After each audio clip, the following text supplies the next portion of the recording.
ప్రభునందు ప్రియులైన మా ప్రియులందరికీ ప్రభునామన మీకు మా శుభావందనాలు తెలియజేస్తున్నాం.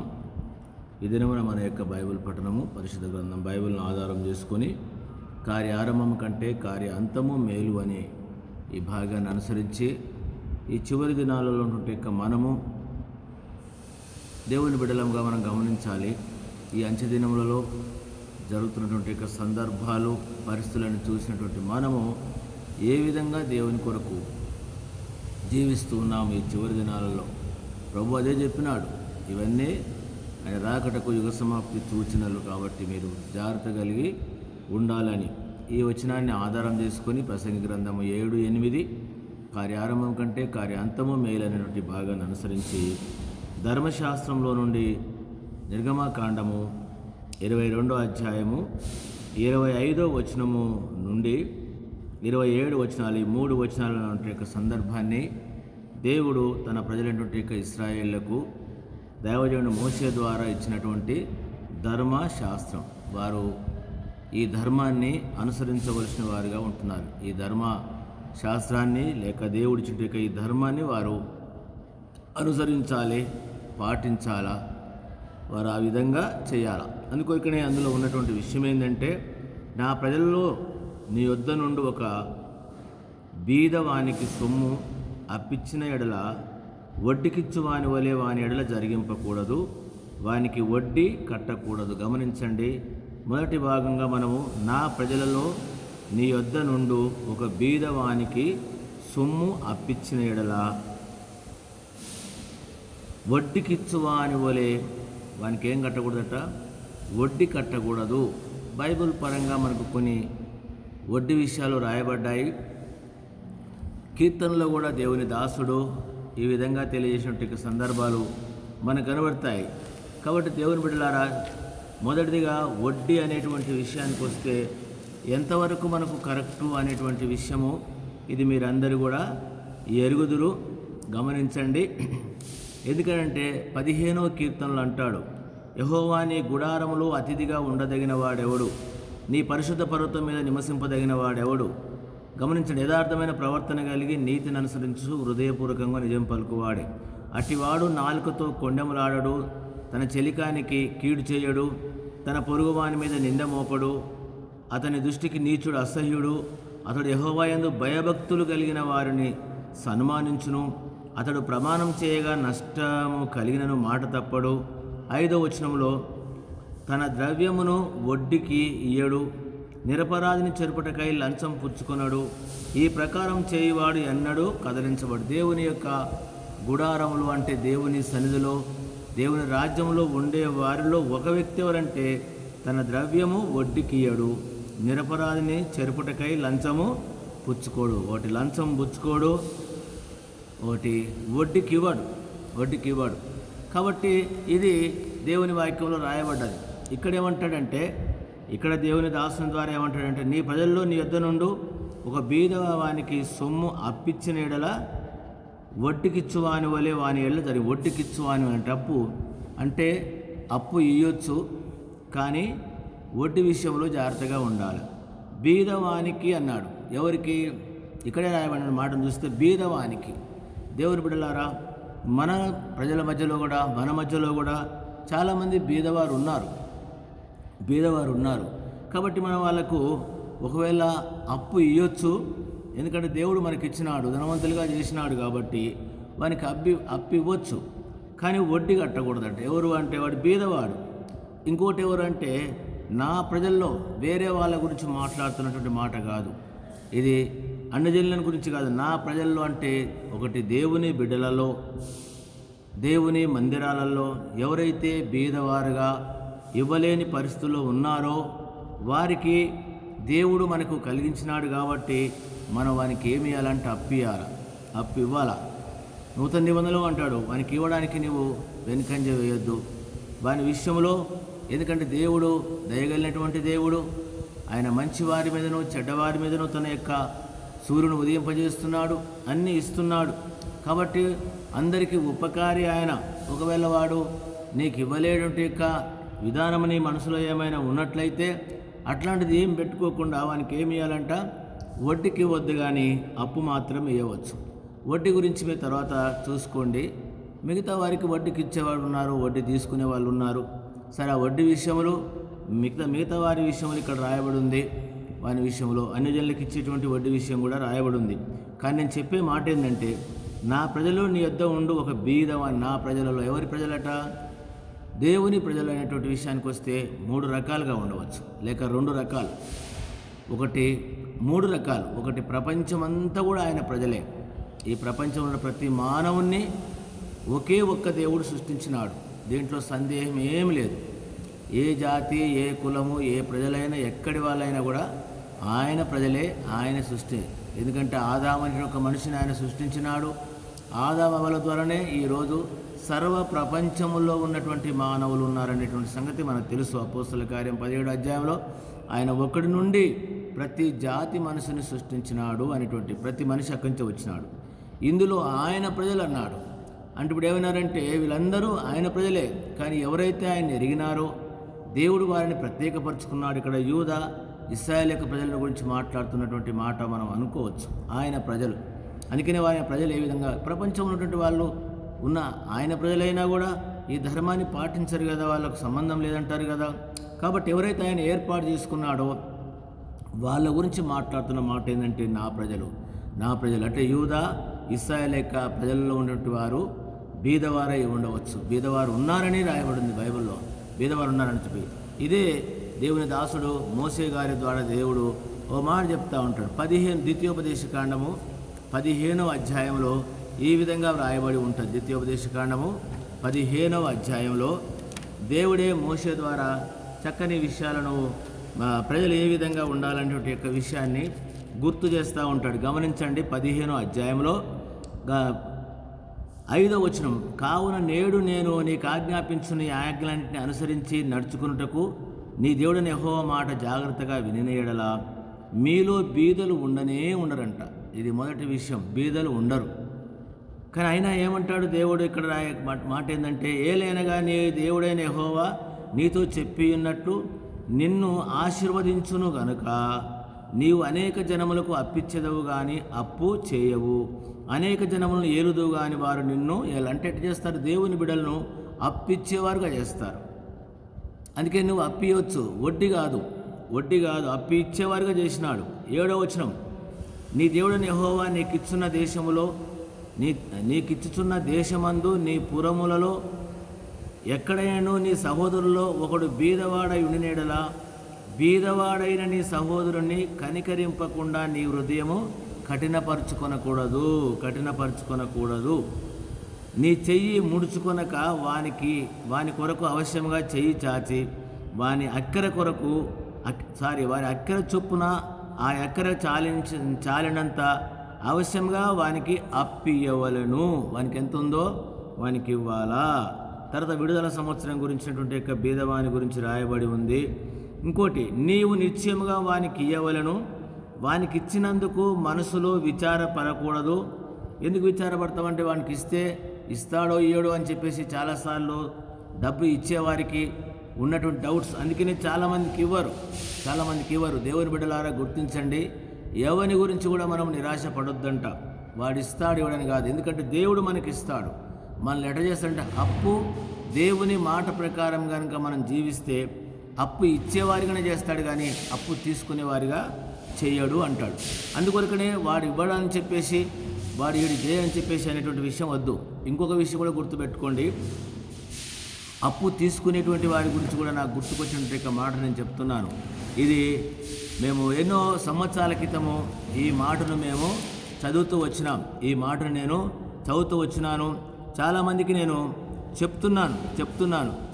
కీర్తనలు 37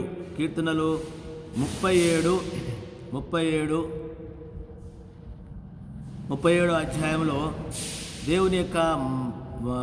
దేవుని దాసుని ద్వారా ఈ విధంగా చెప్పబడిన విషయం 21వ వచనం, కీర్తనలు 37:21, భక్తిహీనులు అప్పు చేసి తీర్చకయుందురు, నీతిమంతులు దాక్షిణ్యము కలిగి ధర్మమిత్తురు. అప్పు తీసుకునేటువంటి ప్రతి క్రైస్తవుడు కానీ ప్రతి విశ్వాసి సేవకులు కానీ పెద్దలు కానీ ఎవరైనా అప్పు చేసి ఎవరైనా భక్తిహీనుల్లాగా ఉండబాకండి. ఎటుగూడి ఆయన దగ్గర ఉన్నది అని తీసుకొని ఇవ్వకుండా ఎగరగొట్టడం అనేటువంటిది తప్పు. వీళ్ళకి ఏమంటుందంటే బైబిలు భక్తిహీనులు అంటాడు. చాలామంది నేను ఎరుగుదును, డబ్బులు తీసుకుంటారు, అడగగానే ఇవ్వనటువంటి వాళ్ళు ఉన్నారు. నాకు కూడా చాలామంది ఇవ్వాల్సిన వారు ఉన్నారు, వేలు లక్షలు ఇవ్వాల్సిన వారు ఉన్నారు. ఏమన్నా నీ దగ్గర అంతుందంటే నా దగ్గర ఉండి కాదు, ఏదో కష్టం అని చెప్పేసి వేరే వారి దగ్గర ఇప్పించినా కూడా వాళ్ళకి ఇవ్వకుంటే వాళ్ళతో కూడా మేము ఎదుర్కొన్నటువంటి సమస్యలు లేకపోలేదు. కాబట్టి అందుకనే చాలా ఏళ్ల క్రితం, దాదాపు నేను 40 ఏళ్ల యొక్క విషయం చెప్తున్నాను, ఈ వచనం నేను చదివినాను. భక్తిహీనులు అప్పు చేసి తీర్చకయుందురు అని చెప్పేసి. చాలాసార్లు మేము హెబ్రోన్కు వాళ్ళు బుక్స్ అయ్యని తీసుకొని పోయేవాళ్ళు. ఆ రోజులు ఉద్ధరించేవాళ్ళు. తీసుకొని పోతే చాలామంది ఇవ్వకపోయేది. ఈ మాట గుర్తు చేసిన చదివిన కాంచి నేను ఎప్పుడు కూడా ఏం చేయను అంటే హెబ్రోన్ కూడా ఏం చేసాము ఉండము. ఎందుకు అనంటే భక్తిహీనులు వాడు అప్పు చేసినటువంటి వాడు అప్పు చేయొచ్చు. ఇక్కడ ఉంది అప్పు చేసి అని ఉంది. అప్పు చేసి తీర్చకయుందురంట. భక్తిహీనులాగా ఉండబాకండి. ఎటుగూడి అతని దగ్గర తీసుకున్నామని తీసుకొని అప్పు ఎగరగొట్టే వాళ్ళగా ఉండకూడదు. వారు ఏమంటారంటే భక్తిహీనులు. ఇంకోటి ఏంటంట, నీతిమంతులు దాక్షిణ్యము కలిగి ధర్మం చేస్తారంట దేవుని బిడ్డలారా. ధర్మము అనేటువంటి విషయం బైబిల్ ప్రకారంగా మనకు తెలుసు. అనేక ధనవంతులు ప్రభు దగ్గరికి వచ్చినారు, లేక ధనవంతులు వచ్చినాడు, ఆయన ధర్మశాస్త్రం గురించి పాటిస్తున్నాడు. చెప్పినప్పుడు నీ కలిగినవన్నీ అమ్మి బీదలకు ధర్మం చేయి, పరలోకంలో నీకు ధనం కలుగుతుంది, నీవు వచ్చి నన్ను వెంబడించమన్నాడు. ఈ బీదలకు ఇచ్చట ద్వారా ఏమవుతుందంటే పరలోకంలో నీకు ధనం కలుగుతుంది, నీకు ఐశ్వర్యం కలుగుతుంది. పరలోకంలో కావాలంటే ఇక్కడ సంపాదించుకొని పెట్టుకొని ఎవరికి ఇవ్వకుండా నువ్వు పిసినారి వానిలాగా జీవిస్తే నీ డబ్బు ఇక్కడే ఉంటుంది, పోను పరలోకానికి. ప్రభు చెప్పినాడు, ధనవంతుడు పరలోక రాజ్యంలో ప్రవేశించకంటే ఒంటె సూది బెజను దూట అంటే. ధనవంతులు పరలోకానికి పోరంటే పోతారు పరలోకానికి. అబ్రహాం ధనవంతుడే, ఇస్సాకు ధనవంతుడే, ఇంకా యాకోబు కూడా ధనవంతుడే, యోబు ధనవంతుడే, ఇట్లాంటి వాళ్ళని దావీదు ధనవంతుడే. మరి వీళ్ళు పోరా? వీళ్ళు ఎందుకు పోతారు? ఎందుకంటే వాళ్ళు దేవుని వాక్యానుసారంగా దాక్షిణ్యం కలిగి ధర్మం చేస్తూ పిసినారి వాళ్ళలాగా జీవించలే. దేవుని కొరకు ఏం చేయాలనో వాళ్ళు చేశారు. వాళ్ళ త్యాగాలు వేరు, వారి సమర్పణలు వేరు. దేవుని మందిరాని కొరకు దావీదు చేసినటువంటి విషయం 1 దినవృత్తాంతం 29 మొదటి నుంచి చదవండి, కనబడుతుంది. దేవుని కొరకు, దేవుని బిడ్డల కొరకు వాళ్ళు చేసింది. ఈ రోజుల్లో దేవుని బిడ్డలారా, ధనవంతులారా, డబ్బు ఉన్నదని చెప్పేసి కనుక మనము చేయి కుర్త చేసుకొని ఇవ్వకుండా పిసినారి వాళ్ళంగా జీవిస్తే దేవుని రాజ్యం పోయేది ఏముండదని అనుకోవచ్చు. అందుకనే గమనించండి, మనం చదువుకున్నటువంటి విషయంలో ఎవరట ద్వితీయోపదేశకాండం, మళ్ళీ నేను కొన్ని గుర్తు చేస్తూ ఉంటాను. 15వ అధ్యాయం 10వ వచనంలో ఏమంటాడు, నువ్వు నిశ్చయముగా వానికి ఇవ్వాలని వానికి ఇచ్చినందుకు మనసులో విచారపడకూడదు. ఇందువల్ల నీ దేవుడని యెహోవా నీ కార్యములన్నిటిలో నీవు చేయు ప్రయత్నంలో నిన్ను ఆశీర్వదిస్తాడు.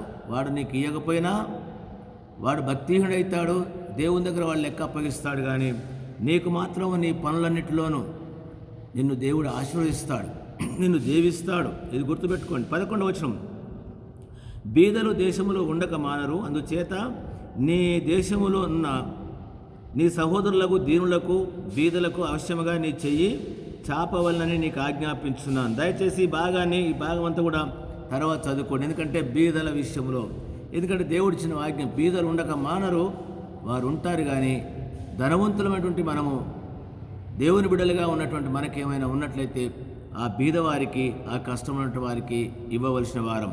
ఇది 2వ భాగం. 3వ విషయం ఏంటంటే గమనించండి, నేను మళ్ళీ చదువుతున్నాను. నిర్గమకాండము 22వ అధ్యాయము 25వ వచనం, నా ప్రజలలో నీ యొద్ద నుండు ఒక బీదవానికి సొమ్ము. ఎవరట? నా ప్రజలలో అంటే ఎవరి ప్రజలు? ఇక్కడ 1 లోకమంతా ఆయన ప్రజలే, 2వది ఆయన ఏర్పరిచినట్టు యూదా ఇశ్రాయేలు యొక్క ప్రజలు. తిరిగి మనం కూడా నూతన నిబంధనలకు వచ్చినాక యేసు ప్రభు వారి ద్వారా రక్షించబడేట మనము కూడా ఆయన ప్రజలమే. మనకు తెలిసి విషయం, మనం ప్రజలమే. ఇందులో మరొక భాగం ఏంటంటే యేసు ప్రభు వారు మత్తయి సువార్త 6వ అధ్యాయము లూకాసు వార్త 6లో ఈ విధంగా యేసు ప్రభు వారు చెప్తూ వచ్చినాడు. లూకాసు వార్త 6:20 వచనం, 6:20 గమనించండి. అంతటా ఆయన తన శిష్యుల తట్టు పారదూసి, తన శిష్యులంట. మూడో విషయం ఎవరంటే ఆయన శిష్యులు, ఆయన ఏర్పడినటువంటి అపోస్తుల గురించి మాట్లాడుతున్న మాట. ఆయన 20వ వచనం, అంతటా ఆయన తన శిష్యుల తట్టు పారదూసి, బీదలైన మీరు ధన్యులు, దేవుని రాజ్యము మీది అన్నాడు. ఎవరిది? ఆ దినాలలో యేసుప్రభు వారి శిష్యులు అపోస్తులను దేవుడు పిలిచినాడు. వారు బీదవారుగా వచ్చినారు. మనకు తెలుసు, బీదవారుగా వచ్చినటువంటి వారు. అందుకని ఏమంటాడు ఇక్కడ, బీదలైన మీరు ధన్యులంట. ఇప్పుడు ఆకలి కొనుచున్న మీరు ధన్యులు. ఇవన్నీ కూడా మనుషులు మీ నిమిత్తమును అంటాడు. ఇక్కడ తర్వాత ఇంకేమంటాడంటే 24వ వచనం, అయ్యో ధనవంతులారా, మీరు కోరిన ఆదరణ మీరు పొంది ఉన్నారు. అయ్యో ఇప్పుడు కడుపు నిండి ఉన్న వాళ్ళారా, మీరు ఆకలి కొందరు. అయ్యో ఇప్పుడు నవ్వుచున్న వాళ్ళారా, మీరు దుఃఖించి ఏడుతురు అంట. ఇదే విషయాన్ని గురించి యాకోబు గ్రంథకర్త 5వ అధ్యాయంలో అంటాడు. యాకోబు పత్రిక 5లో, అయ్యో ధనవంతులారా, మీ మీదకి వచ్చేటువంటి ఉపద్రవం గొప్పది. కాబట్టి ఈ దినాలలో నేను ధనవంతులను గురించి వ్యతిరేకంగా చెప్తున్నాను కానీ కాదు, కానీ దేవుని బిడ్డలారా గమనించండి. 5వ అధ్యాయము యాకోబు పత్రిక 5, ఇదిగో ధనవంతులారా, మీ మీదికి వచ్చేటి ఉపద్రవములను గూర్చి ప్రలాపించి ఏడుబడి. మీ ధనము చెడిపోయిన, మీ వస్త్రములు చిమట కొట్టినవాయను, మీ బంగారము మీ వెండి తుప్పి పట్టిపోయినట్టు. ఎందుకు తుప్పు పట్టిపోయినటువంటిది? తుప్పు పట్టి మీ మీద సాక్ష్యము ఉండి అగ్నివలే మీ శరీరం తినివేయను. అంత్యదినమందు ధనం కూర్చుకుంటుంది. ఇదిగో మీ చేలు కోసిన వారికి ఇయ్యక మీరు మోసముగా బిగబట్టిన కూలి మొరపెట్టుచున్నది. కోతవారి కేకలు సైన్యములకు అధిపతి యెహోవా, సైన్యములకు అధిపతి ప్రభు యొక్క చెవుల్లో చొచ్చి ఉన్నారు. మీరు భూమి మీద సుఖాసక్తులుగా జీవించి భోగాసక్తులై వదదినమందు మీ హృదయంలో పోషించుకుంటురి. మీరు నీతిమంతులైన వానికి శిక్ష విధించపుదురు, అతడు మిమ్మను ఎదిరింపడి. ఇక్కడ ధనవంతులను గురించి చెప్తున్నటువంటి ఒక మాట. దేవుని బిడ్డలారా, నీకు ధనం ఉన్నదా? మంచిది దేవుడిచ్చినాడు. నీ వంతు మేరకు దయాదాక్షిణ్యం కలిగి, ఈ వచనాలన్నీ కూడా అవే చూపిస్తూ ఉంటాయి. చదువుకుంటే ఇక వచనాలన్నిటి కూడా ధనవంతుల గురించి. అందుకని దేవుడు నీకు ఇస్తే, దేవుడు చెప్పినట్లు అప్పు, ఎవరైతే బీదవాడు ఉన్నాడో, కష్టంలో ఉన్నాడో అతనికి ఏం చేయాలా? ఇచ్చేయి. ఇవ్వకపోతే దేవుడు చూసుకుంటాడు, కానీ నేను వర్ధల చేస్తాడు. రెండవది, ఆయన శిష్యులను గురించి కూడా రాయబడి ఉంది. ఇదే మాట మత్తయి సువార్త 5లో 3వ వచనం అంటాడు, ఆత్మ విషయమై దీనులైన వారు ధన్యులు. ఇక్కడ దీనులనుంది, అక్కడనేమో బీదులని రాయబడి ఉంది. ఎవరంటే ఆయన శిష్యులు. ఆయన శిష్యులను గురించిన విషయం. కాబట్టి గుర్తించండి, దేవుని దాసుల విషయం కూడా మనం ఆలోచించవలసిన వారుగా ఉంటున్నాం. కాబట్టి తలంచండి. అందుకనే ప్రభువే చెప్పినాడు, మిమ్మల్ని చేర్చుకున్నవాడు నన్ను చేర్చుకున్నట్లు, మీ మాట విన్నవాడు నా మాట విన్నట్టు. లేక మిమ్మల్ని ఎవరు చేర్చుకుంటారో ఆ ఇంటికి శుభమని చెప్పండి, ఆ ఇంటికి సమాధానం వస్తుందన్నాడు. దేవుని దాసుల గురించి మరొక విషయమని మనము ఇది ఎరగవలసిన వారంగా ఉంటున్నాం. ఏమండి, వారు బీదలా అనంటే చాలామంది అన్నీ వదిలిపెట్టి వచ్చినటువంటి వాళ్ళము లేకపోలేదు. అన్నీ వదిలిపెట్టి అందుకని ఆయన శిష్యులు కూడా వదిలిపెట్టి వచ్చినారు. కాబట్టి దినాల్లో చూస్తే సరే ఏమి కనబడుతున్నట్టు సంగతి తర్వాత విషయము. ఇప్పుడు ఆ విషయం కూడా కాకుండా ఇది విషయం. తర్వాత ఇంకో మాట కూడా నేను చదవాలని తలస్తూ ఉన్నాం. గమనించండి, నిర్గమాకాండము 22:25, నా ప్రజల్లో నుండి బీదవానికి సొమ్ము వచ్చిన ఎడల వడ్డీకిచ్చువాని వల్ల వాని ఏదో జరిగించకూడదు, వడ్డీ కట్టకూడదు అట. ఇంకొక విషయం ఏంటంటే, నీవు ఎప్పుడైనా నీ పొరుగు వాని వస్త్రము కొదువ తీసుకొనిన ఎడల సూర్యుడు అస్తమించే వరకు అది వానికి మరలా ఇవ్వాలంటే. ఏదైనా కొదువ వస్త్రం ఉంది అంటే అంత బీదవాడు అన్నమాట, అంత బీదవాడు వస్త్రము ఉన్నటువంటి విషయం. కాబట్టి అయినా తిరిగి ఏం చేయాలంటాడు, అతనికి మళ్ళా ఇచ్చేయాలి, అది చేయాలి. 27వ వచనం, వాడు కప్పుకొని అది వాని దేహమునకు వస్త్రం, వాడు మరి ఏమి కప్పుకొను, నేను దయగలవాడను, వాడు నాకు మొరపెట్టిన ఎడల నేను విందును. మరి మొరపెడితే, అందుకనే దేవుని బిడలారా, నేను దయగలవాడిని అంట. బైబిల్లో ఈ మాటలు రాయబడ్డాయి. మీరు తర్వాత చదువుకోండి. నిర్గమకాండము 34వ అధ్యాయంలో 6వ వచనం అంటాడు, ఆయన దయాదాక్షిణ్యం కలిగినటువంటి దేవుడు, కష్టంలో ఉన్న వారిని, ఇబ్బందుల్లో ఉన్న వారిని పరామర్శించే దేవుడు. ఒక క్రైస్తవుడిగా, దేవుని బిడ్డవుగా మనము ఏ విధంగా మనం కూడా దేవుని యొక్క దయను మనం కలిగి ఉండవలసిన వారంగా ఉంటున్నాం. అందుకనే నీతిమంతులు దయాదాక్షిణ్యం కలిగి జీవిస్తారు, ధర్మం చేస్తారు అని రాయబడి ఉంది. దేవుడు నీకు ఇచ్చినటువంటిది నీ కొరకు కాదు ఇచ్చింది, ఇది నీకు పరీక్షగా ఇచ్చినాడు. పరీక్ష కొంతమంది, అందుకనే బైబిల్లో ధనవంతులు నరకానికి పోయినట్టు విషయం మనం చూడగలం. లూకాసు వార్త 12లో ధనవంతుడు ఉన్నాడు, దేవుడు సమృద్ధిగా ఇచ్చాడు. నా ప్రాణమా తినుము తాగుము సుఖించుమని చెప్పేసి వాని కొరకు వాడు అనుకుంటే ఏమైనానంటే వాడు ఏం అనుభవించకుండా వెళ్ళినాడు. ధనవంతుల విషయం అంతే అవుతుంది. రెండో విషయం 16వ అధ్యాయం చూస్తే ధనవంతుడు ఒకడు ఉండెను, అతడు ఊదా రంగు బట్టలను సన్నపునార వస్త్రం ధరించుకొని ప్రతిదినం సుఖపడుతున్నటువంటి వాడు. లాజరును అని ఒక దరిద్రుడు ఉన్నాడు, అతనికి ఎప్పుడు కూడా ఒక వస్త్రము కానీ లేక ఏదైనా అతనికి సాయం చేయలే. ఇది ఒక పెద్ద పరీక్ష ధనవంతులకు. అక్కడ కూడా ధనవంతుడు ఏ పాపం చేసినాడంటే ఏం చేయలేదు. ధర్మశాస్త్ర ప్రకారం దేవుడు సమృద్ధిగా ఇచ్చినాడు, కానీ తన ప్రక్కనే దరిద్రుని పెట్టినాడు. ఆ దరిద్రుని గురించి పట్టించుకోలే. బల్ల మీద నుంచి పడేటువంటి రొట్టె ముక్కలు తిని ఆకలి తెచ్చుకున్నాడు. ఒక సాక్ష్యంగానే ప్రక్కన పెట్టినాడు, కానీ అతను చేయలే. చివరికి దరిద్రుడు చనిపోయిన సంగతి తెలుసు మనకు. అబ్రహాం రొమ్మును అనుకొని తీసుకొని పోయాడు. ధనవంతుడు కూడా చనిపోయినాడు, ఆయన చనిపోయినా కూడా అవగాహన లేకుండా ఉన్నాడు, నరకంలో యాతన పడుతున్నాడు. అందుకే నాడు ప్రభు అన్నాడు, వాడు అక్కడ కష్టం అనిపించినాడు, నీవు సుఖం అనిపించినా గుర్తుపెట్టుకోమన్నాడు. కాబట్టి ధనవంతులుగా ఉన్నావా? నీవు కనుక చేయకపోయినట్లయితే వచ్చేటువంటి పరిస్థితి ఇదే పరిస్థితి. అందుకనే మనం గమనించండి, బైబిల్లో భక్తి విషయం కూడా అంతే రాయబడి ఉంది. భక్తి విషయంలో కూడా యాకోబు పత్రిక 1వ అధ్యాయంలో ఈ విధంగా అంటాడు, తండ్రి అయిన దేవుని ఎదుట భక్తి ఏందంటే యాకోబు పత్రిక 1వ అధ్యాయంలో దేవుని దాసుడి ద్వారా ఈ విధంగా రాయబడి ఉన్నటువంటి విషయం 27వ వచనం 1:27 యాకోబు పత్రిక, తండ్రి అయిన దేవుని ఎదుట పవిత్రమును నిష్కలంకమైన భక్తి ఏదనగా దిక్కులేని పిల్లలను విధవరాళ్లను వారి ఇబ్బందుల్లో పరామర్శించు ఇహలోక మాలిన్యము తన కంటకుండా తను తాను కాపాడుకోండి. దిక్కులేని వారిని, బీదవారిని, కష్టం ఉన్నట్టు వారిని దేవుడు నీకు ఇచ్చినాడు సమృద్ధిగా, వాని చెయ్యి.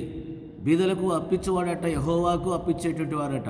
కాబట్టి నీకు ఇచ్చినాడు, నష్టపోకుండా నీదనుకొని పిసినారి వారిగా ఉండి జీవించి నష్టపోవద్దు. ఇంకోటి ఎవరికైనా మనం ఏమైనా తీసుకుంటే భక్తిహీనులాగా అప్పు ఎగరగొట్టే వాళ్ళంగా ఉండకూడదు. ఆడు భక్తిహీనుడు కాబట్టి దేవుడు అది ఒప్పుకోడు. అందుకొని ఇక్కడ చూస్తే దేవుడు దాక్షిణ్యం కలిగినవాడు కాబట్టి నీకుంటే బీదల వారికి ఇచ్చేయి. ఒకవేళ అప్పు వడ్డీకి ఇచ్చే వాళ్ళ విషయం వేరు, వాడు వడ్డీ ఇవ్వగలడనుకో, అట్లాంటి వానికి ఇస్తే బైబిల్లో రాయబడి ఉంది.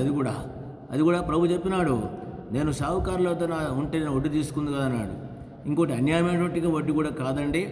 దేవుని బిడ్డలుగా దేవుని కొరకు కనికరం కలిగి దయ కలిగి జీవించాలి. బీదల విషయంలో ఏ విధంగా మనం ఉండవలసిన వారు దేవుడు అందుకే ఏర్పరచుకున్నాడు.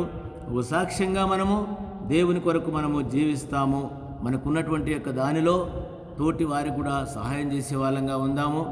తీసుకునేవారు కూడా ఇచ్చేవారుగా ఉండండి. ఎగరగొట్టేవారుగా, ఎదురు తిరిగేవారుగా, పేరు బదనాం చేసేవారుగా ఉండకుండా, ఒకవేళ ఇవ్వలేనటువంటి పరిస్థితుల్లో ఉంటే అయ్యా నేను ఇది ఇవ్వలేను, నేను ఇది ఇస్తా, ఇది చేస్తానని చెప్పేసి సమాధానపూర్వకంగా వెళితే మేలు ఉంటుంది. లేదని కనుక బలముందని అక్రంగా చేస్తున్నట్టయితే దానికి మనం ప్రభు దగ్గర పరిణామం పొందవలసిన వారంగా ఉంటాం. ఆ విధంగా కాకూడదని దేవుని దాసులముగా ఈ మాటలు తెలియజేస్తున్నాం. కార్య ఆరంభం కంటే కార్య అంతము మేలు. మా ప్రియమైన తండ్రి, మీ పాదాల కొందనాలు. ఈ మాటలు వింటున్నటువంటి మా ప్రియులందరి కొరకు, మా ప్రియ సహోదరుల కొరకు ప్రార్థన చేస్తున్నాం. మమ్మల్ని కూడా లోకం నుంచి రక్షించుకున్నారు. మా ప్రియులందరినీ కూడా మేము ఏ విధంగా నీ బిడ్డలంగా మీరు దయగలిగినటువంటి దేవుని కాబట్టి మేము కూడా మీ దయని కలిగి నీ మాటల ప్రకారం నేను మా ప్రియులు ఈ మాటలు వినేటువంటి వారందరికీ మాకు సహాయపడమని వందనాలు చెల్లిస్తూ యేసునామమున ప్రార్థించి వేడుకుంటున్నాం తండ్రి. ఆమేన్. మన తండ్రి దేవుని యొక్క ప్రేమ, మన ప్రభువైన యేసుక్రీస్తు కృప, పరిశుద్ధాత్మ సహవాసం మనందరి తోడయుండును గాక. ఆమేన్. ప్రైజ్ లార్డ్ అండి. మీ అందరికీ వందనాలు.